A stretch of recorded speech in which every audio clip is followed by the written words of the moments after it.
Kumusta po kayong lahat? Celebrity Chika Time po muna tayo at may inihanda po akong chika para sa inyo. Tara po't magchikahan na po tayo. Aba, simpleng post ni Maine Mendoza na pa-react itong si Chris Aquino. Yes, mga celebrity chika time, tunay naman nga pong kakaiba kapag si Maine na ang nag-post. Marami po ang napapareact at isa nga po riyan sa ating mga celebrity star ay si Miss Chris Aquino. At yan, ichichika ko po sa inyo mga celebrity chika time. Bago po tayo dumako riyan, ay nais ko po munang batiin mga team bahay, team abroad at mga seniors natin dyan. Shoutout po sa inyong lahat at happy Monday po.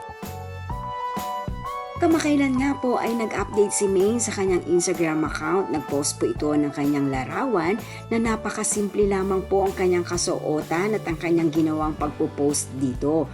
Bagamat sa simpleng post nga po na yan ni Maine, marami po ang napareact ng mga celebrity star at isa nga po riyan ay si Miss Chris Aquino.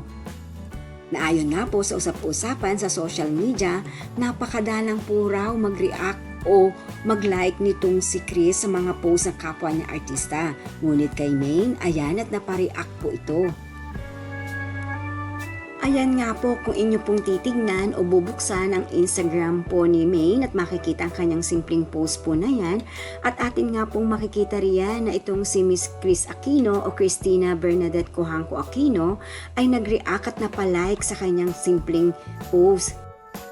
At ayan nga po, marami rin pong celebrities o mga artista na talaga naman nga pong napapareact sa mga simpleng post po na yan ni Mengay. Nariyan po yung kanyang ibang showbiz friends at ang iba naman po ay mga nakasama po niya sa trabaho at ang iba naman ay hindi po niya nakasama. Yan po ang aking chika updates for today. Salamat po sa inyong panonood. Huwag po kalimutang mag-subscribe. Pwede po mag-comment sa ibaba. Basta huwag lamang po hearts o nakakasakit sa isa't isa. Salamat po muli. Spread love, not hate.